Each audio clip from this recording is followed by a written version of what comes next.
आपसे कहना चाहता है कि उन उपवास के दिनों में एक ही तो बात है कि जो प्रभु यीशु मसीह ने जब अपना प्रचार शुरू किया था तो उन्होंने भी कहा था और यूहन्ना बपतिस्मा देने वाला ने कहा था कि मन फिराओ क्योंकि स्वर्ग का राज निकट है।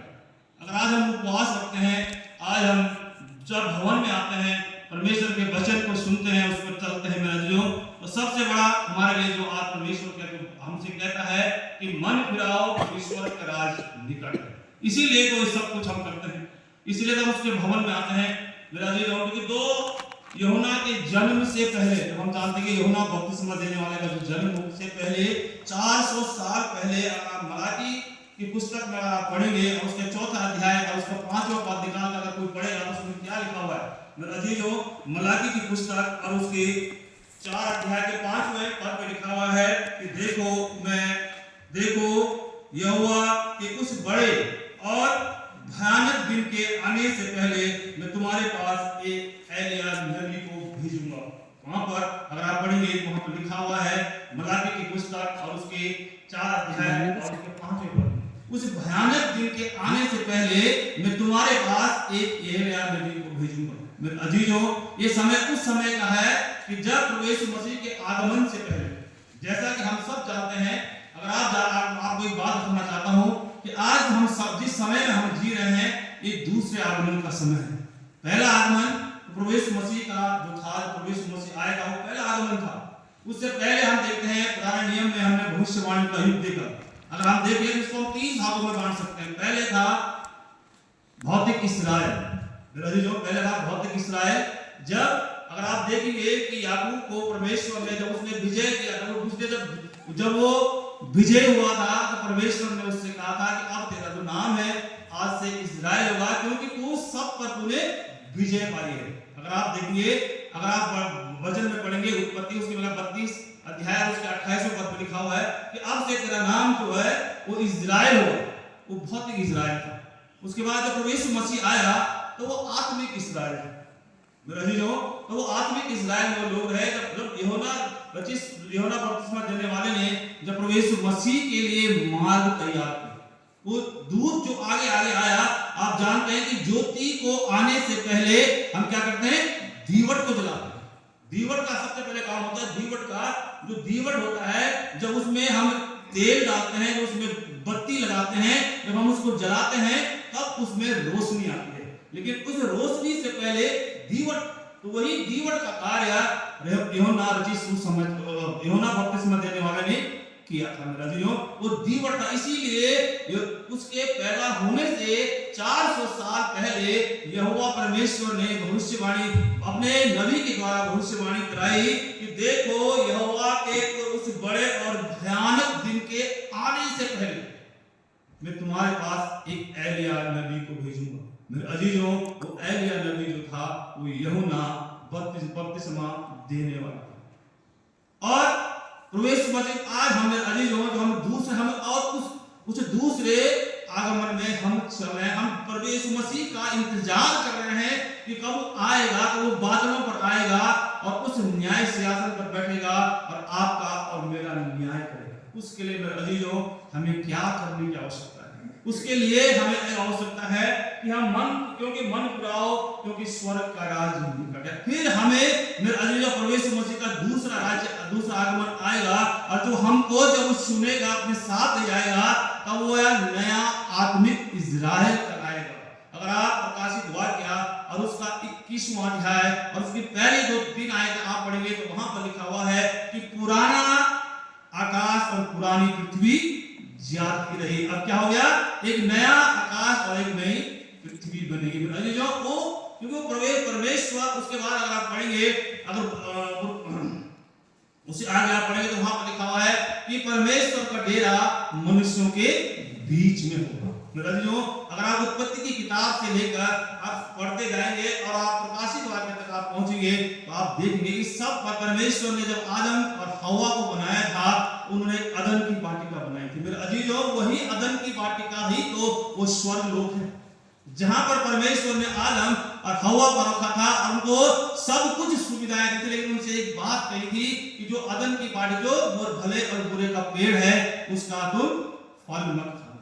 वही तो आदम और हवा ने मेरे अजीजों जब वो गलती करी और पाप जब इस संसार में आया तो परमेश्वर ने उन्हें अदन की वाटिका से निकाल दिया। वो लिखा है बाइबल में, अगर आप पढ़ेंगे उत्पत्ति की पुस्तक में तो लिखा है कि परमेश्वर ने उन्हें वहां से निकाल दिया। लेकिन मेरे अजीजों फिर भी वो परमेश्वर यहोवा था, वो अपने लोगों से मोहब्बत करता था, उनसे प्रेम करता था।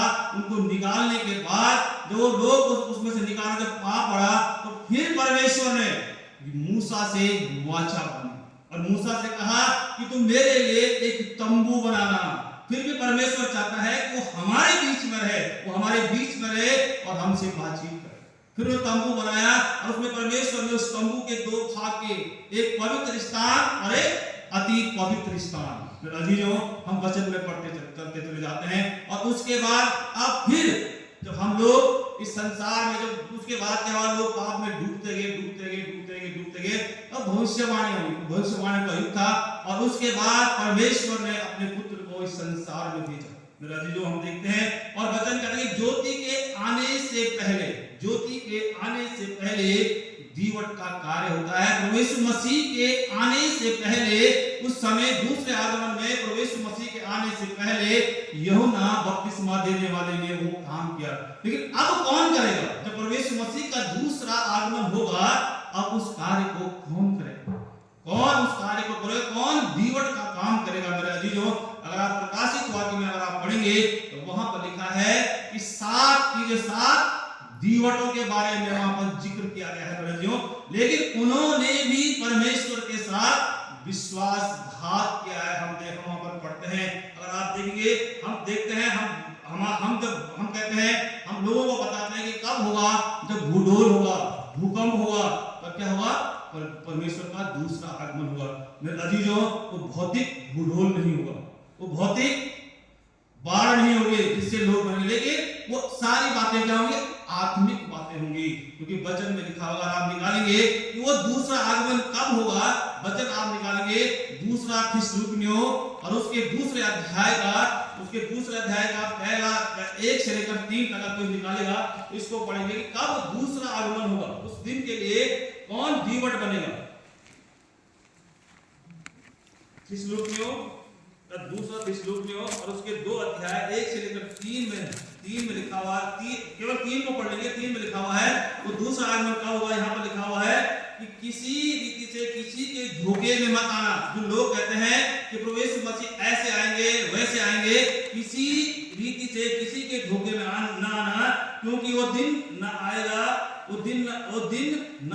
जब तक धर्म का त्याग ना होले और पाप का पुरुष अर्थात विनाश का पुत्र प्रकट ना हो। मेरे अजीजों प्रभु यीशु मसीह तब आएगा जब 3 बातों का क्रम है। ये 3 बातों का क्रम है। पहला है विश्वासघात, दूसरा है विनाशक और उसके बाद क्या होगा? उद्धार का कार्य होगा। पहले विश्वासघात होगा, फिर विनाश होगा और उसके बाद उद्धार का कार्य होगा। मेरे प्रियो इसमें वचन कहता है कि तब तक नहीं होगा जब तक कि विनाश का कार्य पूरा नहीं होगा, तब तक उद्धार नहीं होगा। मेरे अजीजों इसीलिए हम देखते हैं यूहन्ना बपतिस्मा देने वाले के बारे में हम पढ़ते हैं, उसने भी प्रभु यीशु मसीह पर शक किया था। जब वो जेल में था और उसने अपने चेले जब उसे देखा कि भूखे खाना खा रहे, लंगड़े चल रहे हैं, बीमार चंगे किए जा रहे हैं, तो उसने जेल से अपने चेलों को प्रभु यीशु मसीह के पास भेजा था और पूछा था क्या तू वही है जो आने वाला था? क्या मतलब क्या कहते हैं? संदेह कर लिया। आज हम भी अपने जीवनों में संदेह करते हैं। इन दिनों में जब हम जी रहे हैं, जब उपवास के दिनों में, प्रार्थना के दिनों में है, तो हमारे जीवनों में हम भी क्या करते हैं? संदेह करते हैं। और संदेह ही क्या करता है? हमारे विश्वास को कमजोर करता है,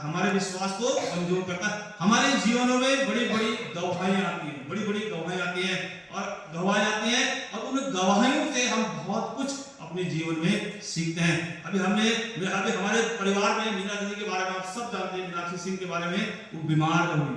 मैंने अपने जीवन में इतनी क्रिटिकल कंडीशन और डॉक्टरों को घबराते हुए मैंने पहली बार देखा। अपने जीवन में मैंने डॉक्टरों को घबराते हुए पहली बार देखा। जब मीना दीदी को ऑपरेशन के लिए डॉक्टर ऑपरेशन थिएटर में ले गए पहले उन्होंने कहा कि इनका जो ऑपरेशन है इसमें 85 और